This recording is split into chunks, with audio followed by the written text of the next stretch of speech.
ფრიდრიხ მერცი ვუყურებ ამ კაცს, უსმენ მის გამოსვლებს, ვაანალიზებ მის ქმედებებს და გისვამთ მარტივ შეკითხვას. გჯერათ მისი? ნამდვილად გჯერათ, რომ კაცს, რომელიც 16 წლის განმავლობაში ჩუმად უჭერდა მხარს ანგელა მერკელის კატასტროფულ კურსს, მოულოდნელად თვალი აეხილა. გჯერათ, რომ პოლიტიკურმა ქამელეონმა, რომელიც სიტუაციიდან გამომდინარე იცვლის ფერს, მოულოდნელად შეიძინა პრინციპები.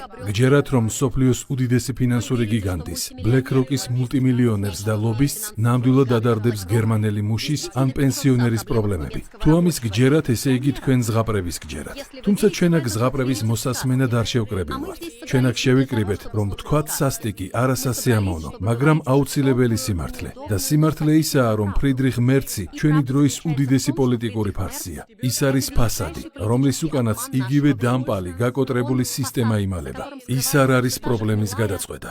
ის არის მისი სიმპტომი. ის არის ანესთეზია კონსერვატიული ამორჩევლისთვის, რათა მათ ვერ შეამჩნიონ თუ როგორ ხდება მათი ქვეყნის, მათი კეთილდღეობისა და მომავლის ამპუტაცია. ფრიდრიხ მერცი გლობალური ფინანსების მარიონეტი და ცარიელი სიტყვების ოსტატია. მოდით გადავხედოთ მის ბიოგრაფიას. კაცს, რომელიც დღეს ცდილობს თავი ერთ-ერთ ჩვენგანად წარმოაჩინოს, წლები აქვს გატარებული აბსოლუტურ ფუფუნებაში. ისეთში, რომელში მოხვედრაც ჩვეულებრივი მოქალაქისთვის შეუძლებელია. კერძო თვითმფრინავები, საკონფერენციო დარბაზები, მრავალმილიონიანი შემოსავლები და ასე შემდეგ. მერცი BlackRock-ის გერმანული ფილიალის სამეთვალყურეო საბჭოს თავმჯდომარე იყო. ვიმეორებ, BlackRock-ის ფინანსური რვაფეხის, რომლის საცეცებმა მსოფლიოს თითქმის ყველა ეკონომიკაში შეაღწია.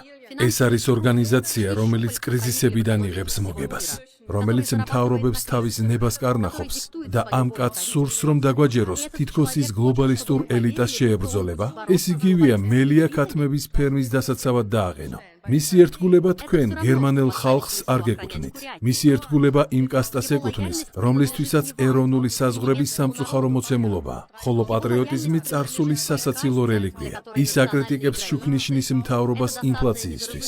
რა თვალთმაქცობაა? ის და მისი პარტია წლების განმავლობაში უჭერდნენ მხარს ევროპის ცენტრალური ბანკის ნულოვანი საპროცენტო განაკვეთის პოლიტიკას, რამაც ეს ფინანსური ბოშტი გაბერა. ის აკრიტიკებს ენერგიის მაღალ ფასებს, მაგრამ სწორედ მისმა პარტიამ მერკელის ხელმძღვანელობით CDU-მ მიიღო საბედისწერო გადაწყვეტილება ატომური ენერგიის მიტოვების შესახებ და დაიწყო გიჟური ენერგეტიკული პროექტი, რომელიც დღეს ჩვენს ინდუსტრიას კლავს.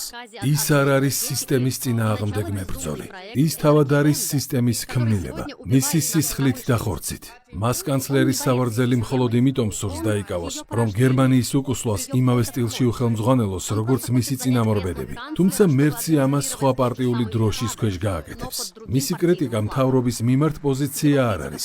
ეს არის კასტინგი იმავე წარუმატებელი სერიალის შემდეგ სეზონში მთავარი როლისთვის, ეკონომიკური საბოტაჟით და მწვანე დღის წესრიგით. ქრისტიან-დემოკრატიული პარტია კომპეტენტურ მმართველობას დაგვირდა და რა მივიღეთ? ბანალურობის ერთობლიობა და ოპოზიციური აქტივობის იმიტაცია. ავიღოთ მაგალითად რობერტ ხაბიკის კატასტროფული კანონი გათბობის სისტემის შესახებ. კანონი, რომელიც მილიონობით სახლის მეპატრონეს აზარალებს, რომელიც აიძულებს ხალხს მოქმედი გათბობის სისტემები უაღრესად ძვირი და არაეფექტიანი თბოტუმბოებით ჩაანაცვლონ.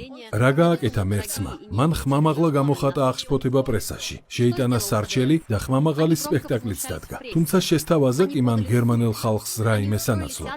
რა არის მათი ალტერნატივა? ალტერნატივა არ არსებობს. ისინი რაღაცას ბუტბუტებენ ტექნოლოგიებისადმი ღიაობაზე, მაგრამ მათ არ აქვთ ერთი გასაგები გეგმა, თუ როგორ უნდა გადაარჩინონ ჩვენი მოქალაქეები არსებულ მწვანე ტერორს.